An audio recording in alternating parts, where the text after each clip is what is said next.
Welcome મિત્રો, મુસ્લિમ education e learning ક્લાસની અંદર તમારું સ્વાગત છે. 12 સાયન્સ મેથેમેટિક્સ એનું પહેલું ચેપ્ટર સંબંધ અને વિધેયનો આપણે અભ્યાસ કરી રહ્યા છીએ.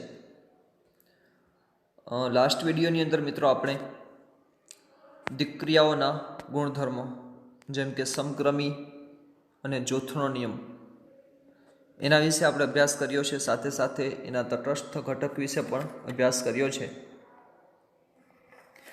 સામાન્ય રીતે પહેલા ચેપ્ટરના જેટલા ટોપિક છે એ બધા થિયરી અને એક્સરસાઇઝ બધું પૂરું થઈ ગયું છે.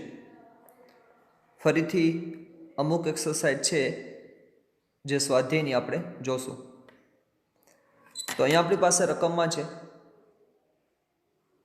કે ધારો કે W એ પૂર્ણ સંખ્યાઓનો ગણ છે. પૂર્ણ સંખ્યાઓ 0 થી સ્ટાર્ટ થતી હોય, 0, 1, 2, 3, 4 એ બધી સંખ્યાઓ. F from W to W n અયુગ્મ માટે, એટલે કે જ્યારે અયુગ્મ સંખ્યા હશે, એકી સંખ્યા હશે, એના માટે આપણને f ઓફ n આપેલો છે. f ઓફ n બરાબર n-1 એના દ્વારા વ્યાખ્યાયિત છે. અને જ્યારે n અયુગ્મ હશે, જ્યારે n યુગ્મ હશે એટલે કે બેકી સંખ્યા હશે, ત્યારે f ઓફ n બરાબર n+1 છે. તો સાબિત કરો કે f એ વ્યસ્ત સંપન્ન છે. હવે વ્યસ્ત સંપન્ન માટે આપણને ખબર છે કે કોઈ પણ ફંક્શન જે છે એ ઇન્વર્સ હોય, વ્યસ્ત સંપન્ન હોય, તો એના માટે જરૂરી છે કે એ 1, 1 અને ઓન 2 હોય, એક એક અને વ્યાપ્ત હોવું જરૂરી છે. જો એક એક અથવા વ્યાપ્ત બેમાંથી કોઈ પણ એક ન હોય તો આપણને જે ફંક્શન આપેલું છે એ વ્યસ્ત થશે નહીં. તો અહીંયા આપણે સાબિત કરવાનું છે કે વ્યસ્ત સંપન્ન છે. તો સાબિત કરવાનું છે એટલે આપણને ખબર જ છે કે એ 1, 1 પણ હશે અને ઓન 2 પણ હશે. એટલે હવે ફક્ત આપણે એટલું જ સાબિત કરવાનું છે કે 1, 1 કઈ રીતે થાય અને ઓન 2 કઈ રીતે થાય. એટલું સાબિત કરી નાખશું એટલે એ ઓટોમેટિક વ્યસ્ત સંપન્ન થઈ જશે. અને પછી આપણે એનો વ્યસ્ત શોધશું શું છે.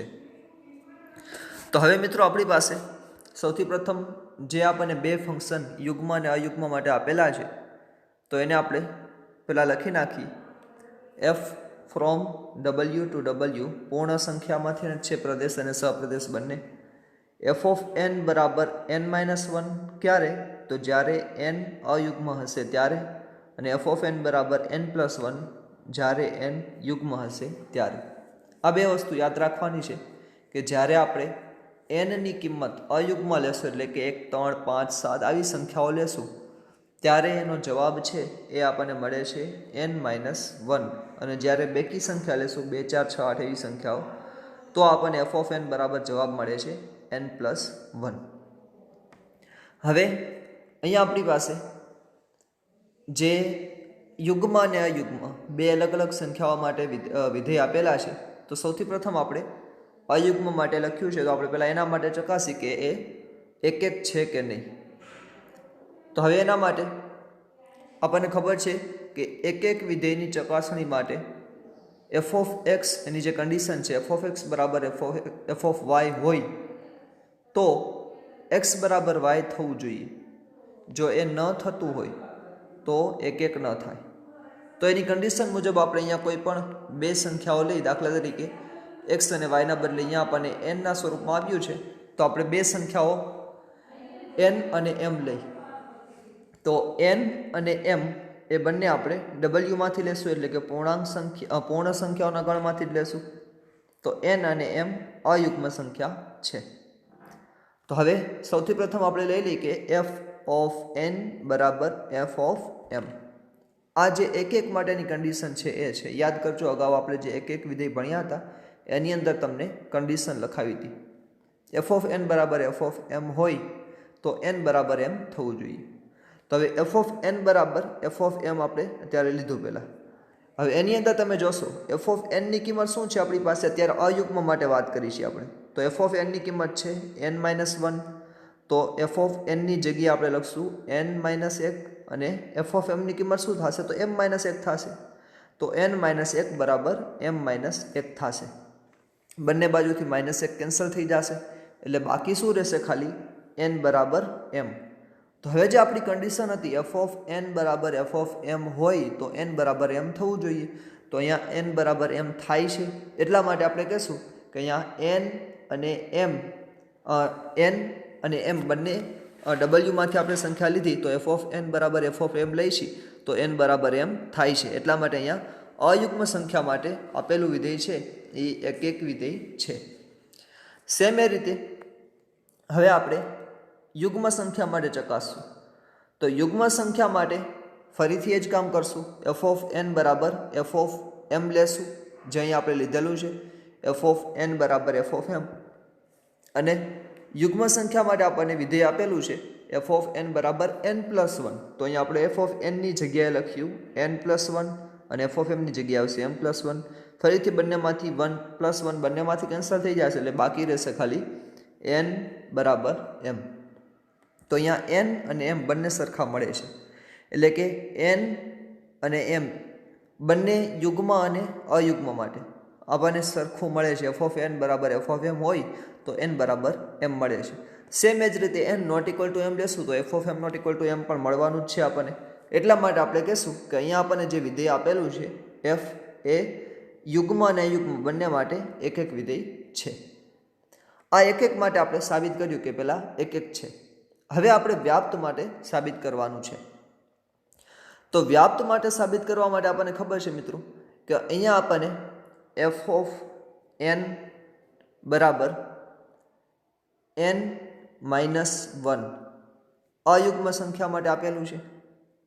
સેમ એ જ રીતે યુગ્મ સંખ્યા માટે પ્લસ વન આપેલું છે. તો હવે એફ ઓફ એન બરાબર એન માઇનસ વન છે. તો વ્યસ્ત હવે આપણે અહીંયા વ્યસ્ત સાબિત કરવાનું છે. પહેલાં ઓન ટુ માટે આપણે જોવાનું છે. તો ઓન ટુ માટે શું થશે? F of N minus one એના બરાબર આપણને એન મળવું જોઈએ. જો આવું મળતું હોય તો આપણે કહીશું કે વ્યાપ્ત વિધેય છે. તો હવે તમે જોઈ શકો છો કે અહીંયા આપણી પાસે એન અયુગ્મ હોય તો એફના પ્રદેશમાં યુગ્મ સંખ્યા એન માઇનસ વન મળે. એન છે એ અયુગ્મ હશે તો આપણને આપેલું જ છે રકમની અંદર. એન છે એ અયુગ્મ હશે તો એન માઇનસ વન મળે છે. અહીંયા એફ ઓફ એન છે એ અયુગ્મ હશે એનની સંખ્યા તો એન માઇનસ વન મળે છે. આ યાદ રાખવાનું છે, અયુગ્મ હોય તો એન માઇનસ એક મળે છે.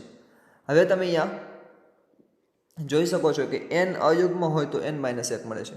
હવે દાખલા તરીકે આપણે કોઈ સંખ્યા લઈ સમજવા માટે, ફોર એક્ઝામ્પલ એન અયુગ્મ સંખ્યા આપણે લઈ કે અયુગ્મ સંખ્યા 5 છે. તો હવે આ એફ ઓફ 5 એના બરાબર શું થશે? 5 માઇનસ 1 થશે. તો આ 5 કારણ કે અહીં આપેલું છે એફ ઓફ એન બરાબર એન માઇનસ 1 આ આપણને આપેલું છે. તો એફ ઓફ 5 બરાબર 5 માઇનસ 1 થશે. તો હવે એનો જવાબ શું મળશે આપણને? 5 માઇનસ 1 એટલે 4 મળશે. 4 યુગ્મ સંખ્યા છે. હવે આ 4માંથી આપણે ફરીથી આપણને જે મૂળ સંખ્યા આપણે ધારેલી છે, જે આપણે 5 સંખ્યા લીધેલી છે અયુગ્મ, એ લેવી હોય તો શું કરવું પડશે? તો 4માં 1 ઉમેરી દેશું તો આપણને ફરીથી 5 મળી જશે. તો જો એ જ કામ અહીંયા કર્યું છે આપણે. એફ ઓફ એન માઇનસ 1 એના બરાબર એન માઇનસ 1 અને એમાં આપણે 1 ઉમેરી દેશું તો આપણને મૂળ સંખ્યા એટલે કે 5 આપણે ધારેલી છે એ સંખ્યા આપણને ફરીથી મળી જશે. એટલે કે એફ ઓફ એન માઇનસ 1 બરાબર એન માઇનસ 1 અને એમાં 1 ઉમેરી દેશું એટલે આપણને જે સંખ્યા આપણે લીધેલી છે એ જ સંખ્યા આપણને મળી જશે. તો અહીંયા આપણે અયુગ્મ સંખ્યા માટે એન માઇનસ 1 આપણને આપેલું છે. તો એના માટે આપણે એની અંદર 1 ઉમેરી દઈશું તો ફરીથી આપણને સંખ્યા મળી જાય છે એન પોતે. એટલે એ અયુગ્મ સંખ્યા માટે 1 ઉમેરવાથી થઈ જાય છે. એટલા માટે આપણે કહીશું કે વ્યાપ્ત છે. સેમ એ જ રીતે યુગ્મ માટે. હવે જો યુગ્મ માટે આપણને આપેલું છે કે n પ્લસ 1 સંખ્યા મળે છે. એફ ઓફ એન બરાબર n પ્લસ 1 છે. તો એફ ઓફ એન બરાબર જે ઉદાહરણ આપણે એમાં લીધું 5 લીધું તો હવે એમાં જ 5 જ લેશું તો 5 પ્લસ 1 થઈ જશે એટલે 6 થશે. ફરીથી આપણે એ સંખ્યા લેવી હશે, 5 આપણે મેળવવી છે તો શું કરવું પડશે? n પ્લસ 1 છે એટલે 5 પ્લસ 1 1 થશે એટલે 6 થશે. તો હવે એમાંથી આપણે 5 લેવું હોય તો માઇનસ 1 કરવા પડશે. તો માઇનસ 1 કરશું એટલે આપણને ફરીથી 5 મળી જશે. એટલે આપણને યુગ્મ માટે 1 બાદ કરશું તો આપણને મળી જાય છે n. એટલે કે અયુગ્મમાં એક ઉમેરીશી તો આપણને મૂળ સંખ્યા મળી જાય છે અને યુગ્મમાં એક સંખ્યા બાદ કરીશી તો મૂળ સંખ્યા મળી જાય છે. એટલા માટે યુગ્મ અને અયુગ્મ બંને માટે આપણને મૂળ સંખ્યા F of N minus one બરાબર એફ ઓફ એન મળે છે અને F of N plus one બરાબર એન મળે છે. એટલા માટે કહેશું કે પૂર્વ પ્રતિબિંબ મળે છે, એટલા માટે આપણે કહેશું કે અહીંયા એફ છે એ વ્યાપ્ત વિધેય છે. તો હવે આપણે નક્કી થઈ ગયું કે અહીંયા જે બંને યુગ્મ અને અયુગ્મ માટે વિધેય આપેલા છે એ એક એક પણ છે અને વ્યાપ્ત પણ છે. તો હવે એક એક અને વ્યાપ્ત બંને છે એટલા માટે આપણે કહેશું કે આપણને જે વિધેય આપેલું છે એ વ્યસ્ત સંપન્ન વિધેય છે. તો હવે વ્યસ્ત સંપન્ન વિધેય છે એ પણ નક્કી થઈ ગયું છે. તો હવે આપણે વ્યસ્ત શું છે એ મેળવવાનું છે. તો વ્યસ્ત મેળવવા માટે આપણને ખબર છે કે આપણે કન્ડિશન ભણેલા છીએ y બરાબર એફ ઓફ એક્સ લેવાનું છે. તો અહીંયા સૌથી પ્રથમ આપણને અયુગ્મ માટે એફ ઓફ એન બરાબર એન માઇનસ વન આપેલું છે. તો y બરાબર એફ ઓફ એક્સ લેશું તો y બરાબર એફ ઓફ એક્સ શું છે એન માઇનસ એક છે. તો y બરાબર એન માઇનસ એક થશે. તો અહીંયા જો આપણે લખેલું છે y બરાબર એન માઇનસ એક, તો n બરાબર શું થશે? n બરાબર y પ્લસ એક થશે. અને હવે એનો વ્યસ્ત શું થશે? તો એના માટે મેં તમને કીધું હતું કે કોઈ પણ વિધેય છે એનો વ્યસ્ત એફ ઇનવર્સ ઓફ એક્સ એ તમને જે y પ્લસ એક મળે છે તો અહીંયા y ની જગ્યાએ x લખી નાખવાનું એટલે x પ્લસ વન, પરંતુ અહીંયા આપણને n ના સ્વરૂપમાં આપેલું છે એટલે n પ્લસ વન છે એ એનો વ્યસ્ત થાય. તો અહીંયા તમે જોઈ શકો છો એફ ઇનવર્સ ઓફ n બરાબર n પ્લસ વન અયુગ્મ સંખ્યા માટે એનો વ્યસ્ત મળે છે. સેમ એ જ રીતે આપણને યુગ્મ સંખ્યા માટે n પ્લસ વન આપેલું છે. તો y બરાબર n પ્લસ વન અને n બરાબર શું થશે? એક સામે જશે એટલે માઇનસ એક થઈ જશે એટલે n બરાબર y માઇનસ એક થશે. તો હવે એફ ઇનવર્સ ઓફ n યુગ્મ સંખ્યા માટે શું થશે? y માઇનસ એક છે તો y ની જગ્યાએ આપણે n લખી નાખશું કારણ કે n ના સ્વરૂપમાં છે. એટલા માટે એફ ઇનવર્સ ઓફ n બરાબર n માઇનસ એક થશે જે યુગ્મ સંખ્યા માટે છે. તો અહીંયા આપણે એફ ઇનવર્સ ઓફ n યુગ્મ અને અયુગ્મ બંને સંખ્યા માટે મેળવી લીધા જે આપણને મેળવવાના કીધા હતા. તો આવી રીતે આપણે કોઈ પણ અલગ અલગ સંખ્યાઓ છે આપેલી હોય તો એના વ્યસ્ત સંપન્ન ઘટક શું છે એ મેળવી શકીએ. થેન્ક યુ મિત્રો.